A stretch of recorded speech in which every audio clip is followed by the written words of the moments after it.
우리 계속해서 이제 오늘 소요리 문답 나누게 되는데요. 아담과 하와가 에덴 동산에서 하나님과 약속을 맺고 행복하게 살 수 있었지만 그 약속을 어기됨으로 말미암아 인간은 결국 엄청난 문제에 봉착하게 됩니다. 그 결과는 무엇이었습니까? 첫 번째로 자기들만 타락해서 자기들만 벌받는 게 아니라 모든 인류가 아담과 하와로 인해서 그 죄를 물려받게 되는 엄청난 피해를 끼치게 되는 일들이 발생을 했습니다. 그것을 우리는 대표성의 원리로 이해를 한다고 했습니다. 아담이 대표로, 국가대표로, 전 인류의 대표로 죄를 지었기 때문에 아담에게 속한 모든 사람들은 아담의 죄를 우리가 가지게 되었다는 거예요. 그런데 아담의 죄를 가지고 태어나서 우리가 날마다 짓게 되는 죄를 우리는 자범죄다라고 또 말을 한다고 했습니다. 그래서 이 아담의 타락은 17문을 보시면 인류를 죄에 빠뜨렸고 비참한 상태에 이르게 했다고 우리에게 가르쳐주고 있습니다. 이제 우리는 아담의 죄를 물려받아서 죄인인 상태로 태어났고 죽음을, 사형 집행을 기다리는 사형수들로 살아가게 되는 엄청난 비참한 인생을 살아가게 되었다는 것입니다. 근데 그 비참함을 조금 더 구체적으로 지난 시간에 우리가 함께 나눴습니다. 19문을 보시면 그 비참함이 무엇이냐? 첫 번째로 하나님과 교제가 끊어졌다. 여러분, 이 비참함의 가장 큰 것은 무엇이냐? 우리가 하나님과 멀어졌다는 거예요.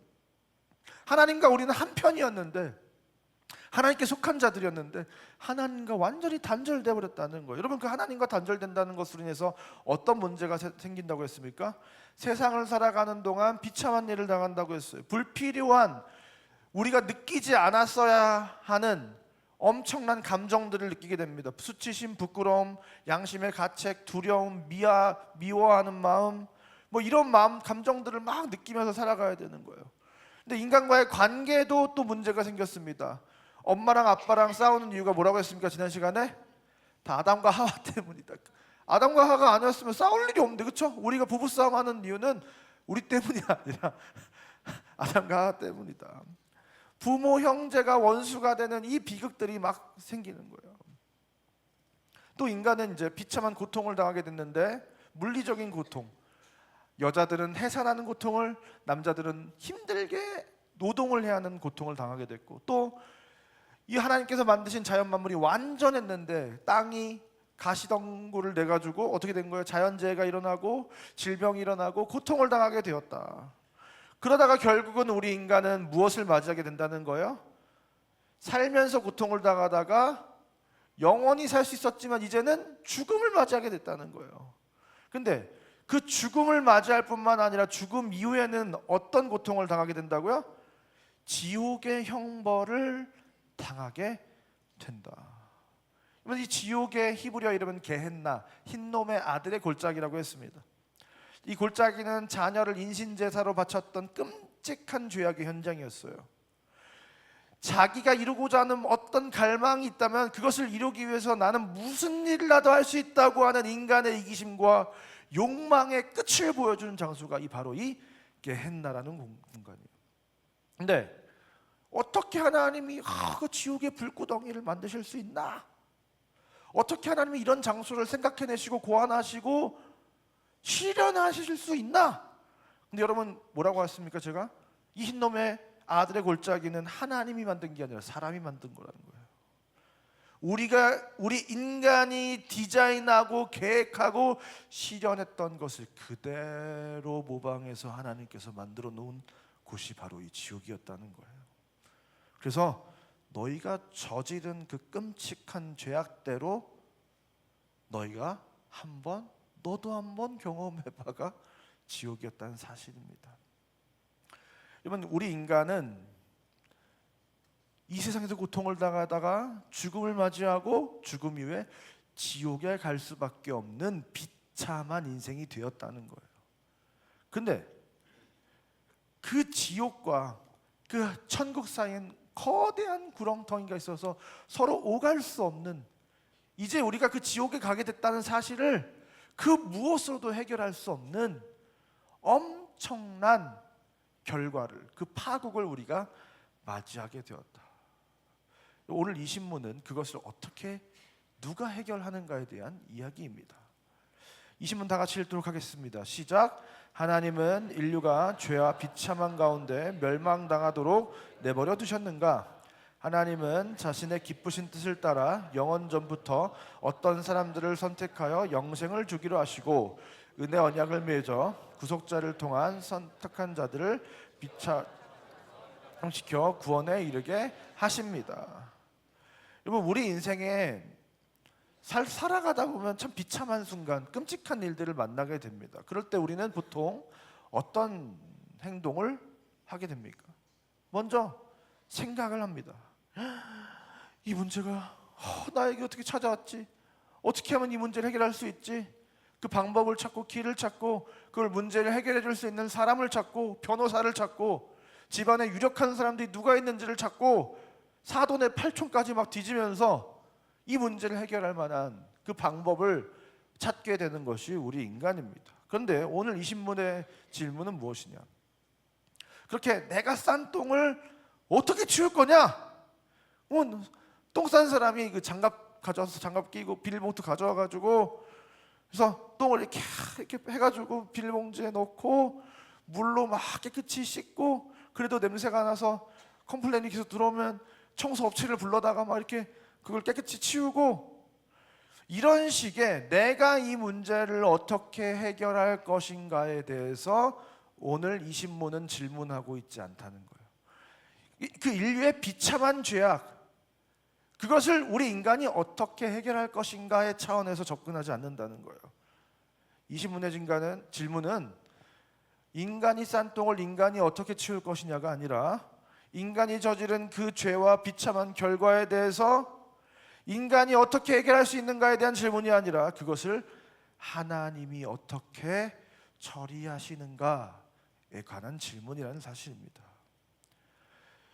아담의 죄인 그 원죄와 우리가 지은 죄인 그 자범죄, 그로 인해서 하나님과 단절되고 죽음에 이르고 지옥에 가게 될 운명인 나를 위해서 나는 무엇을 할 수 있지가 아니라 우리의 질문은 무엇이 되어야 된다는 거예요?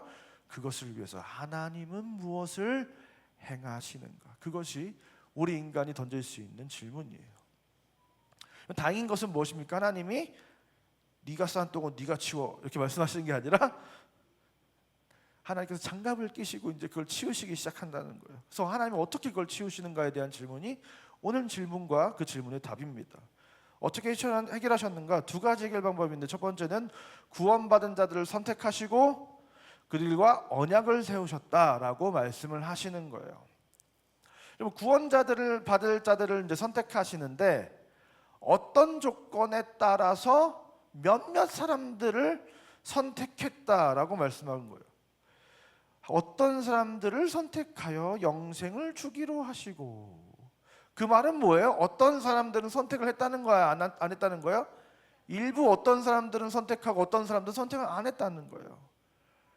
그래서 어떤 조건에 따라 일부를 선택했나 봤더니 오직 자기의 선하고 기쁘신 뜻을 따라 선택했대요. 그러니까 하나님 마음대로 선택했다는 거예요. 어떤 기준이 대충 있는 게 아니라, 여러분 뭔가 선발을 할 때는 기준이 정확해야 되잖아요, 그죠?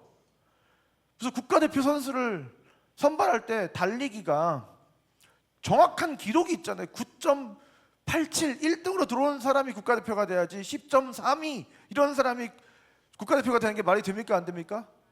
안 되잖아요. 기준이 있어야 되는 거예요. 그래야 공정한 겁니다.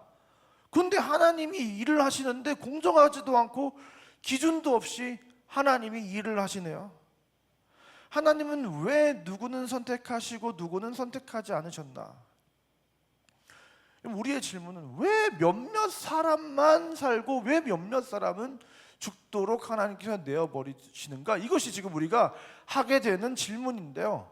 여러분, 이 질문이 아주 쓸데없고 불필요하고 완전히 틀린, 우리 입장에서는 할 수 없는 질문이라는 사실을 오늘 이야기를 해보겠습니다. 원래는 어때야 되는 거예요? 하나님은 공의의 하나님이시기 때문에 죄인을 심판하시고 지옥에 가게 하셔야 되는데 다시 말해서 모든 인류는 다 죽게 되었는데 절반은 살게 되었다. 여러분, 이 상황은 원래 처한 상황보다 나아진 상황이에요? 나빠진 상황이에요? 훨씬 나아진 상황이죠. 원래 다 죽어야 되는데 반이 살았다니까요. 다 죽지 않기를 다행인 상황인 거예요. 그러니까 사는 사람이 왜 몇 명만 살았냐라고 물어볼 게 아니라 아이고 다행히 몇 명이라도 살았네가 그 상황 속에서 인간이 할 수 있는 유일한 반응이 되어야 된다는 거예요. 여러분 생각을 해보세요. 타이타닉호에서 사람들이 물에 빠져서 막 죽는데 살아남은 사람들이 나중에 자기를 건져준 구명 보트 타고 와가지고 막 잠수해가지고 나를 살려준 사람한테 가서 구할 거면 다 구하지 왜 몇 명만 구했냐고. 그렇게 따져 묻는 게 말이 된다고 생각하세요? 말이 안 된다고 생각하세요? 말이 안 되잖아요. 탓을 하려면 누구 탓을 해야 되는 거예요? 그 배에 짐을 많이 실어가지고 배를 난파되도록 만든 수많은 사람들을 죽음에 이르게 한 그 원인을 제공한 사람을 탓해야지 구해준 사람을 탓하는 게 말이 돼요? 말이 안 되는 거예요. 이거는 이치에 맞지가 않습니다. 왜 하나님은 기준 없이 제멋대로 공정하지 않게 일을 하시는가? 하나님이 기준을 세웠다고 합시다. 기준에 이를 수 있는 사람이 있나요? 하나님이 기준을 세우면 진짜 우리를 배려하고 배려해서 그냥 아무나 다 통과할 수 있지 않을까 싶을 정도의 수준의 기준을 세웠다고 합시다. 그럼에도 불구하고 그 기준을 통과할 수 있는 사람이 있을까요? 하나님이 기준을 세우면 구원받을 사람은 단 한 명도 존재하지 않습니다. 그러니까 하나님이 우리를 구원하시겠다고 작정하시면 하나님은 기준 자체를 세우실 수가 없는 거예요. 그러니까 우리는 기준을 왜 안 세우셨냐고 하나님께 반문할 게 아니라 하나님 그래서 공정하지 않잖아요 라고 할 게 아니라 기준이 없는 걸 다행으로 여겨야 되는 겁니다. 하나님이 기준을 세우시고 공정한 기준을 정해서 우리에게 들이미셨으면 한 명도 구원 못 받는다니까요. 자, 두 번째, 굉장히 사람들이 힘들어하는 문제입니다. 먼저 구원받을 자들을 선택하셨다라고 했는데 언제 선택하셨다는 거예요? 영원전에 선택을 하셨다는 거예요. 이게 성경에서 가장 어려운 난제이고 인간이 해석하기 가장 어려운 하나님의 일하심입니다. 이것을 우리는 칼빈주의에서 예정설이라고 표현을 합니다. 하나님께서 구원받을 자들을 미리 아시고 하나님께서 미리 선택하셨다. Unconditional election. 하나님께서 그냥 조건 없이 선택하셨다. 하나님께서 미리 아시고 어떤 조건을 들이밀지 않으시고 그냥 랜덤으로 누구를 선택하셨다는 것처럼 들리는 이 이야기가 우리에게 참 이해가 안 되는 이야기입니다. 첫 번째로 하나님은 미리 아신다는 거예요. 로마서 8장 29절 말씀 다 같이 읽겠습니다. 시작.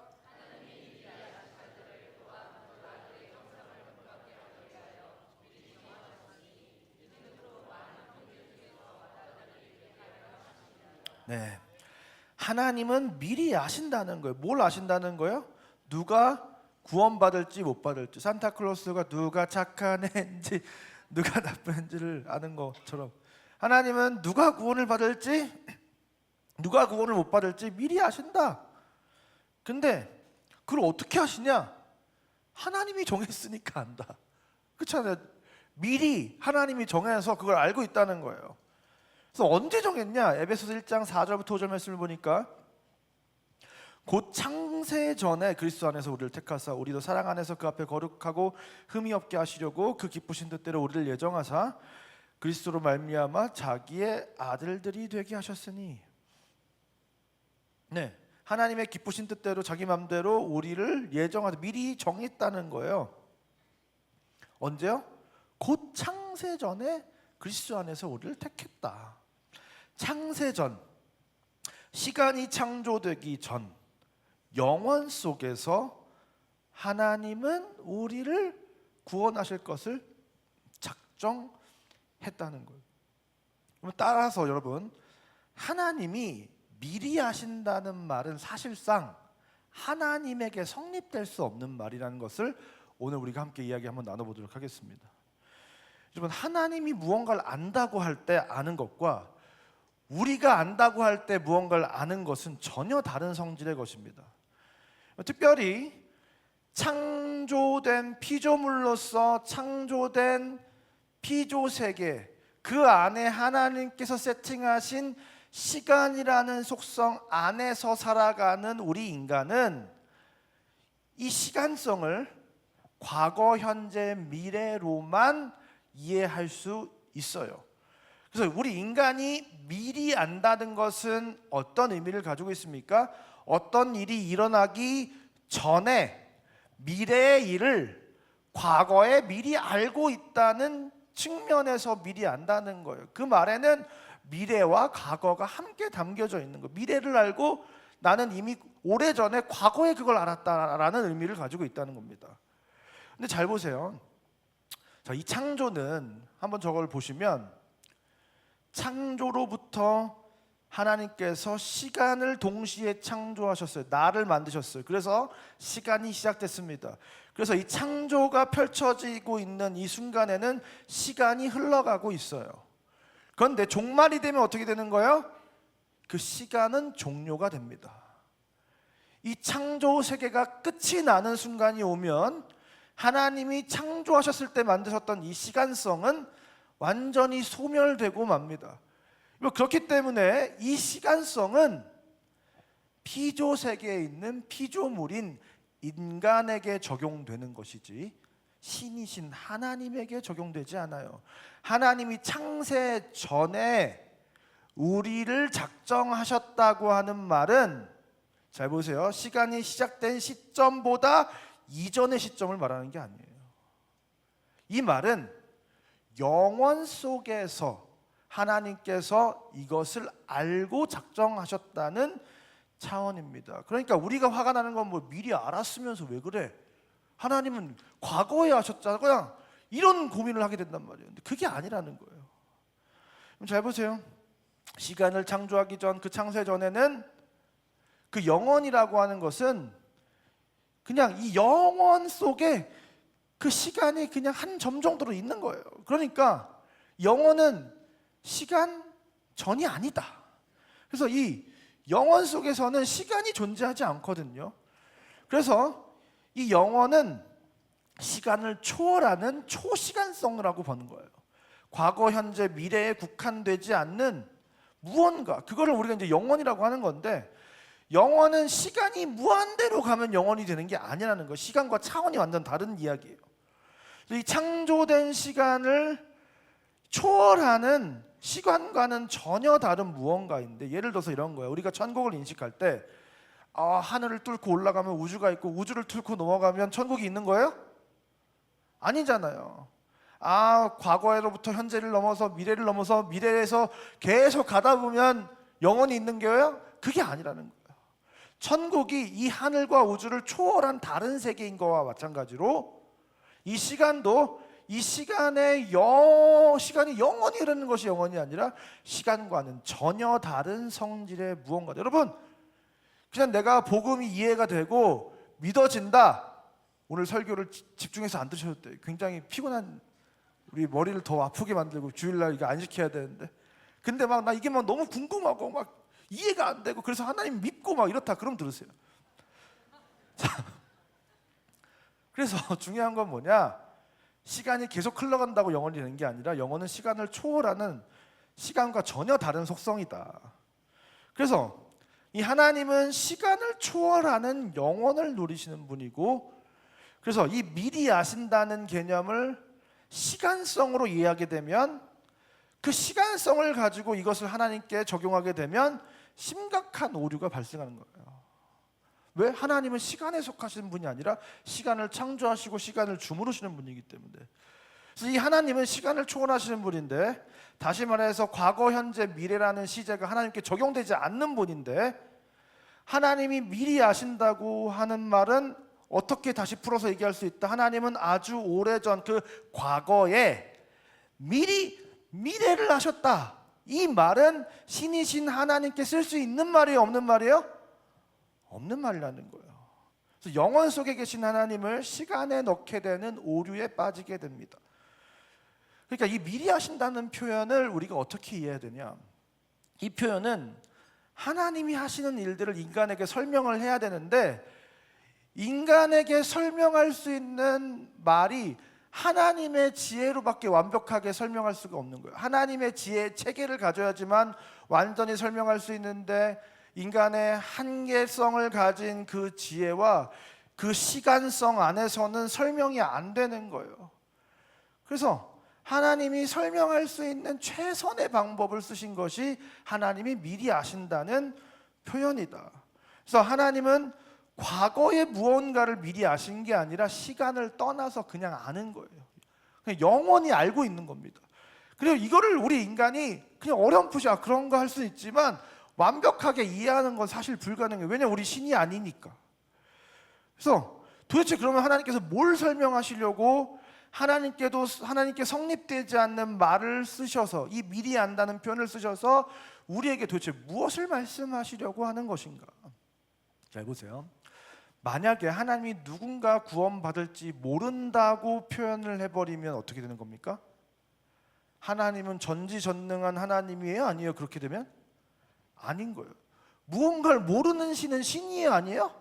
신이 아니에요. 두 번째, 하나님이 무언가를 정하는 분이 아니라면 어떻게 되는 거예요? 구원을 정하는 데 있어서도 하나님이 그것의 주체가 되지 않으면 누가 어떻게 되는 거예요? 그 구원 역사의 주체가 하나님이 아닌 게 돼요. 다시 말해서 구원 역사에 있어서 그 주인이 아니라 더 이상 그 구원의 역사를 주관하고 통치하고 다스리는 통치자인 왕이 아니라 그냥 이 구원 역사와는 전혀 상관없는 그냥 아저씨가 되는 거예요. 그러니까 하나님은 구원의 판을 깔아주셨고 결국 그 선택은 하나님이 아니라 사람이 하는 것이다. 이 아르미니안주의, 그렇게 믿어버리면 어떻게 되는 거예요? 구원이 사람의 선택에 달려있다고 하면 사람이 그 구원의 주체가 되는 거예요. 내가 선택했는데. 그러면 하나님은 더 이상 이 구원의 영역을 컨트롤할 수 있는 힘이 없는, 이 일에 지분이 없고 구원의 일에 관여할 수 없는 분이 되어버리는 거예요. 그럼 어떤 문제가 생겨요? 구원은 하나님의 일이 아니라 사람의 선택에 달렸다고 하면 어떤 문제가 생긴 거예요? 그 구원의 길은 사람에 의해서 좌지우지 되는 길이기 때문에 그 길은 굉장히 불안하고 신뢰할 수 없는 길이에요. 길이 쫙 깔려 있는데 여러분 집에로 돌아가는 한 5km 안에 싱크홀이 5,000개 있다고 생각하면 그 길을 갈 수 있어요? 없어요? 못 가는 거예요. 이거는. 그러면 그 길을 선택할 이유가 존재해요? 존재하지 않아요? 존재하지 않는 거죠. 이 길이 유일하고 확실한 길이어야 되는데 유일하지 않고 확실하지 않은 길이 돼버리는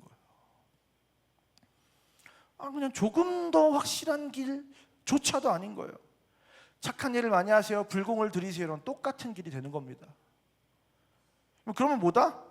굳이 하나님을 믿을 이유가 없어지는 거예요. 그냥 절에 가시고 불공 들이시고 마리아 믿으시고 소를 믿으시고 그냥 아무거나 믿으면 되는 거예요.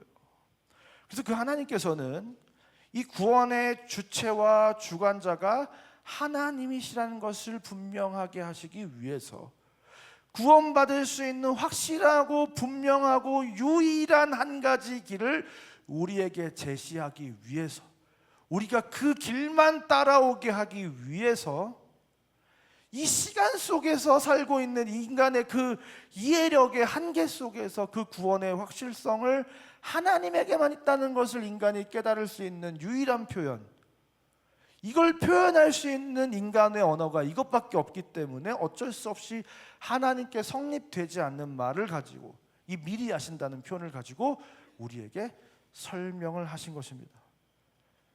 여러분, 우리는 이제 또 이런 생각을 막 하는 거야. 목사님, 구원받은 자들이 미리 정해져 있다면 우리는 왜 전도를 해야 하나요? 전도를 안 해도 하나님 정하셨으니까 알아서 이렇게 자동적으로 이렇게 시스템이 다 이렇게 돼가지고 이렇게 해가지고 구원을 받게 되는 거 아니냐? 여러분, 이것이 이제 또 우리의 한계인 거예요. 미리 정해졌으면, 미리 정해졌다는 이 말을 곧대로 인간의 그 언어적 한계로 그 안에서 이해를 하면 어떻게 되는 거예요? 그걸 전제로 미리 하셨기 때문에 이럴 것이다 라고 하는 말을, 미리 하셨다는 말을 시간성을 가지고 과거에 하나님이 하셨다는 말로 이해를 해서 그걸 전제를 삼으면 그 다음의 말이 사실상 이 말이 틀린 말이기 때문에 적용이 돼야 안 돼요? 안 된다는 거예요. 그러니까 그 말이 아닌 거예요. 미리 알고 정했다는 개념이 우리가 생각하는 그 개념이 아니기 때문에 그 말은 적용될 수가 없다. 잘 보세요. 사도행전 10장 30절부터 32절 말씀을 다 같이 읽겠습니다. 시작. 사도행전 시작.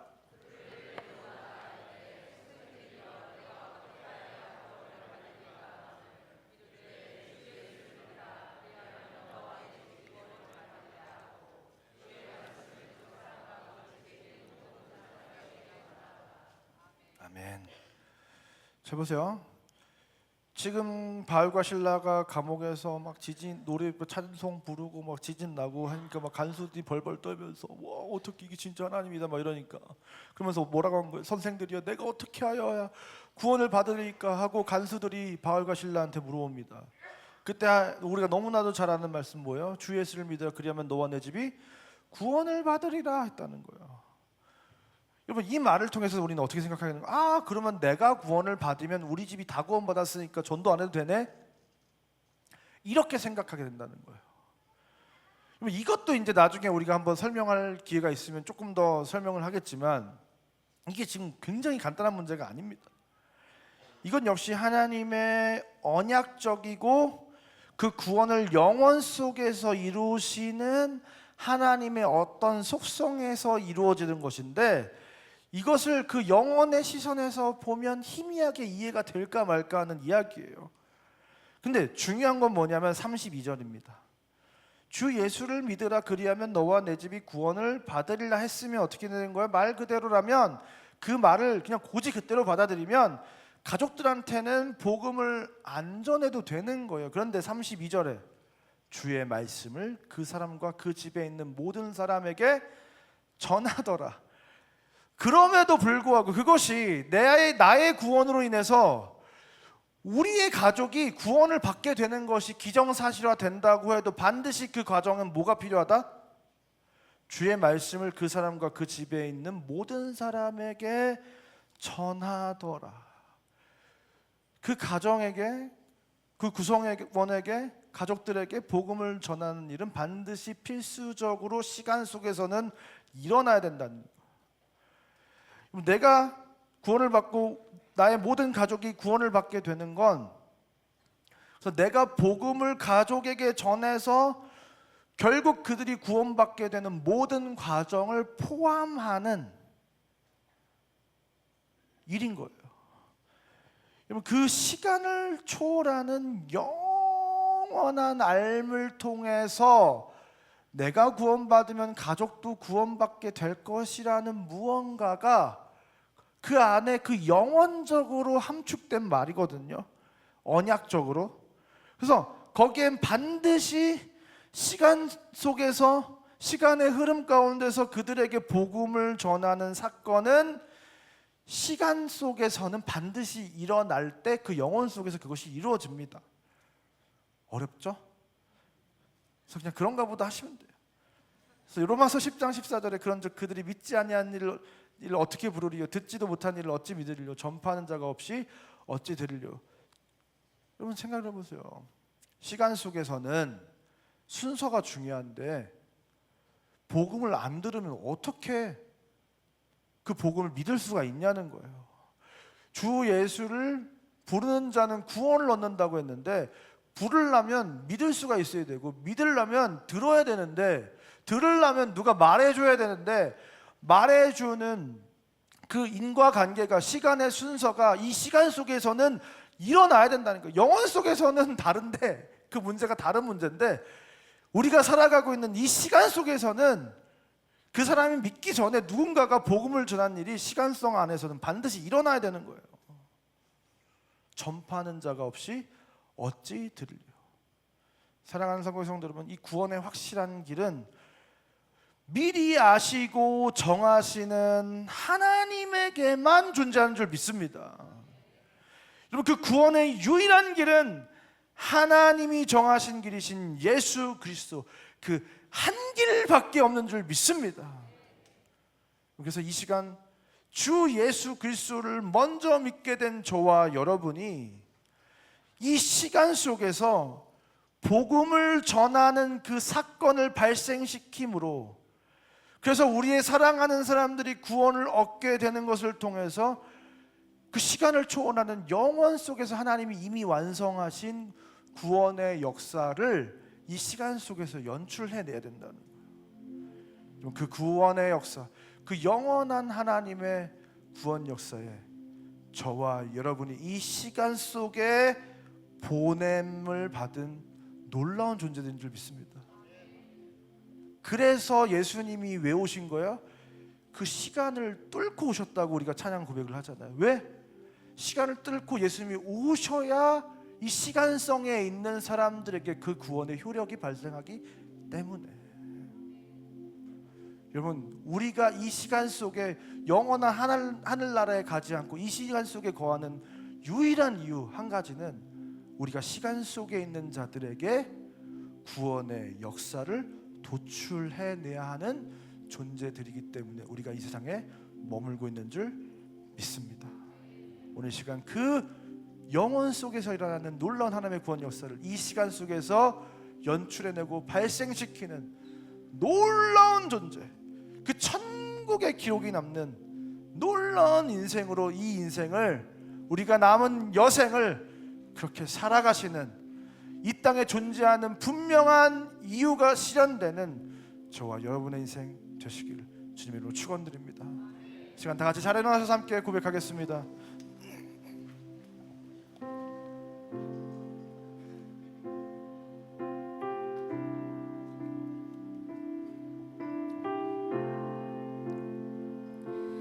감사해요. 깨닫지 못했었는데 내가 얼마나 소중한 존재라는 것,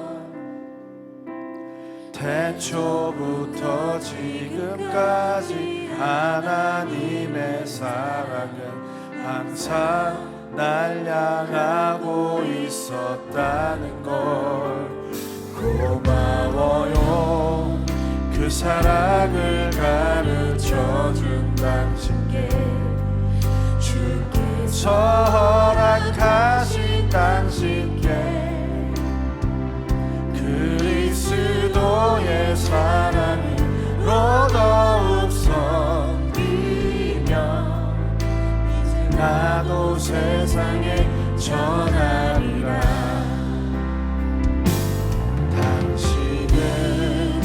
사랑받기 위해, 그리고 그 사랑 전하기 위해 주께서 택하시고 이 땅에 심으셨네. 또 하나의 열매를 맺으시며 감사해요. 감사해요. 깨닫지 못했었는데 내가 얼마나 소중한 존재라는 것, 태초부터 지금까지 하나님의 사랑이 항상 날 향하고 있어. 하나님의 사랑은 그 영원 속에서 영원토록 우리를 향하고 있는 줄 믿습니다. 사랑을 가르쳐준 당신께, 주께서 허락하신 당신께 그리스도의 사랑으로 더욱 섬기며 이제 나도 세상에 전하리라. 당신을 사랑받기 위해, 사랑받기 위해, 그리고 그 사랑 전하기 위해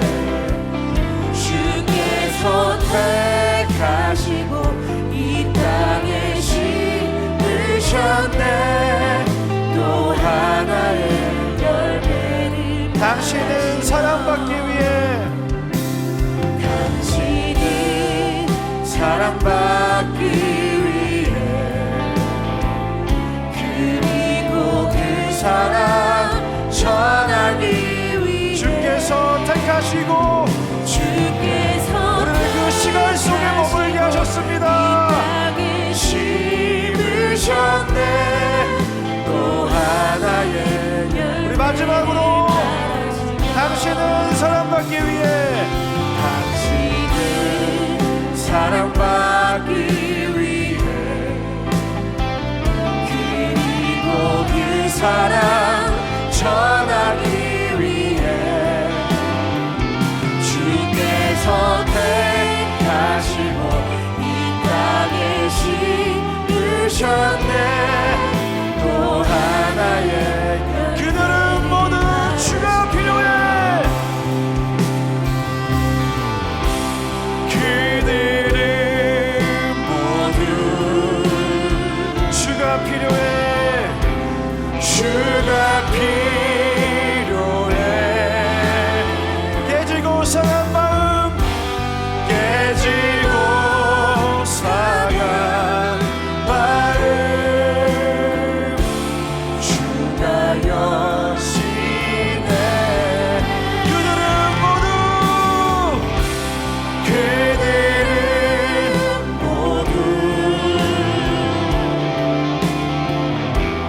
주가 필요해.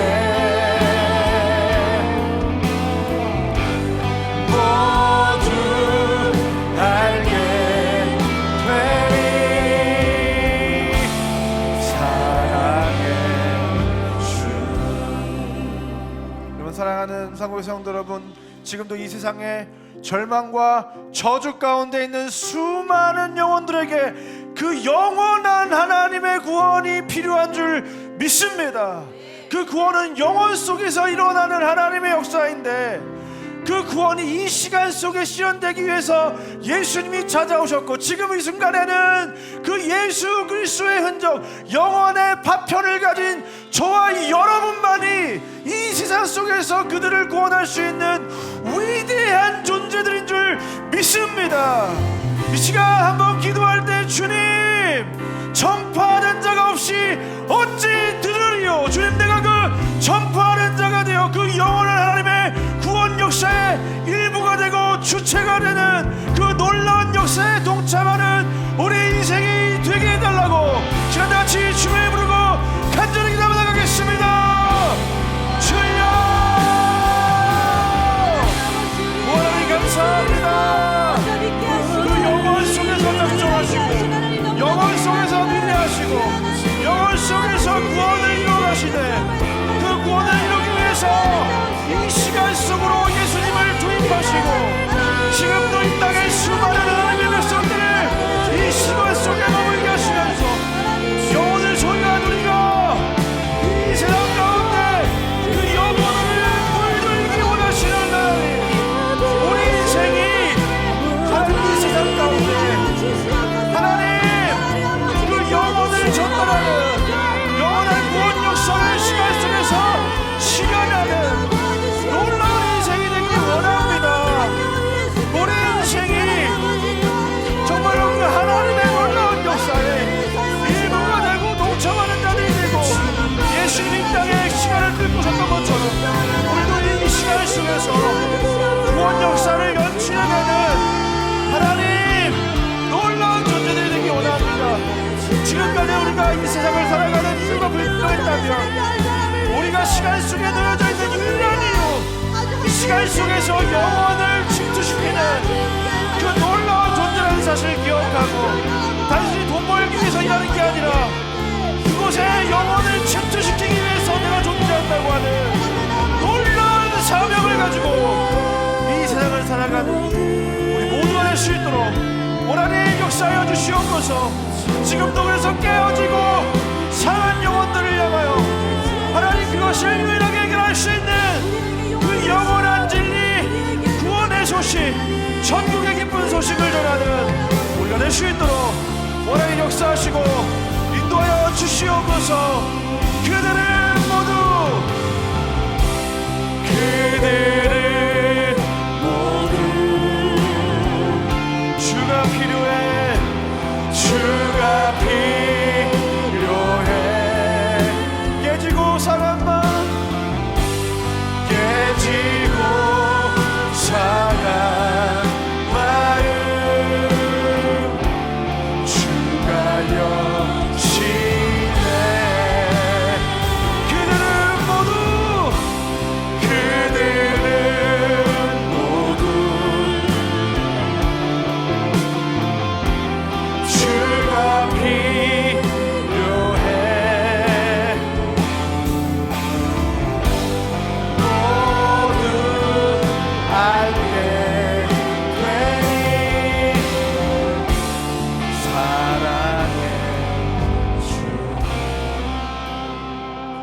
시간 자리에 앉으실 때 이렇게 고백했으면 좋겠습니다. 전파하는 자가 없이 어찌 들으리요? 네, 감사합니다.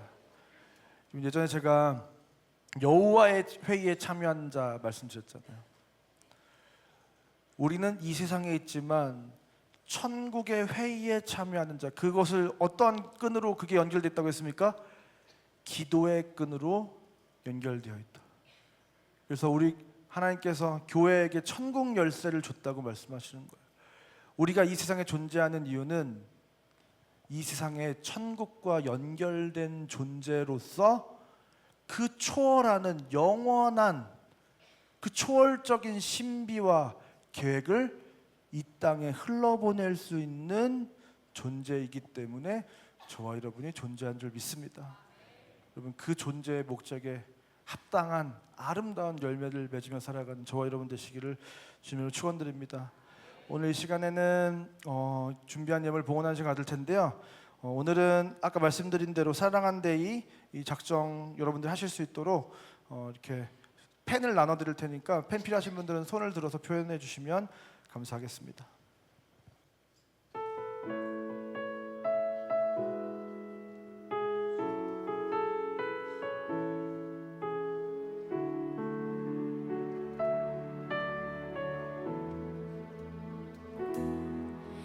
날이 저물어 갈 때 빈들에서 걸을 때 그때가 하나님의 때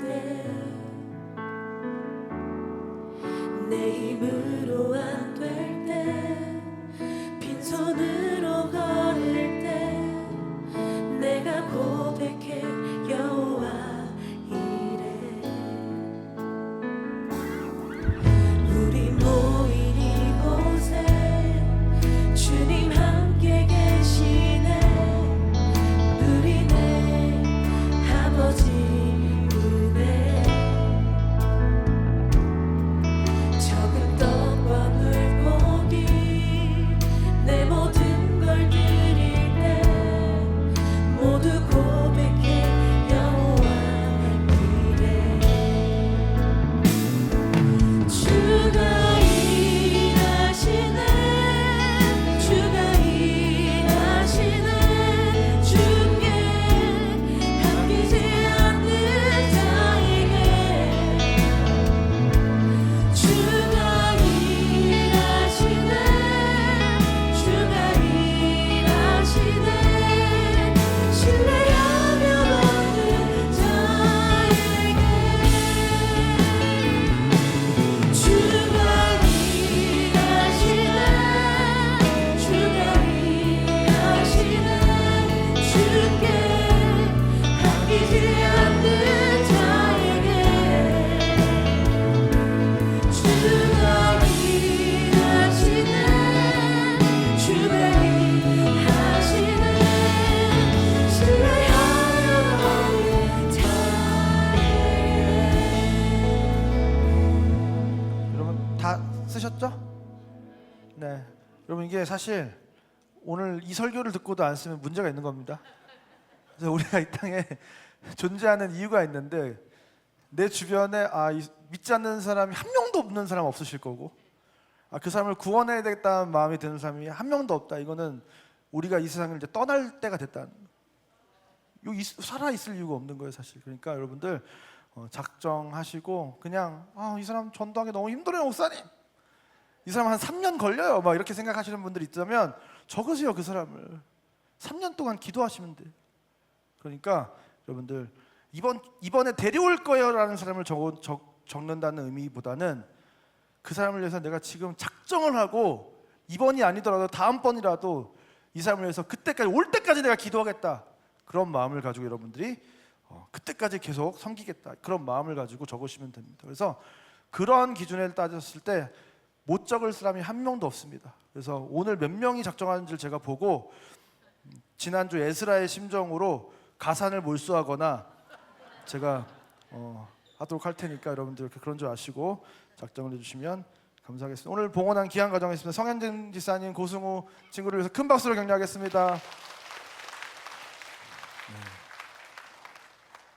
기도하겠습니다. 사랑하는 하나님, 참 감사합니다. 오늘 귀한 말씀 주시고 하나님이 미리 아시고 정하셨다는 것이 어떤 의미인지, 그 영원한 하나님이 우리에게 유일한 길 예수 그리스도를 주시기 위해서 그 하나님의 어떠하심을 조금 훼손시켜서라도 우리가 이해할 수 있도록 우리에게 확실한 길을 주시기 위해서, 유일한 길을 주시기 위해서 그렇게 말씀하신 하나님 너무나 감사드립니다.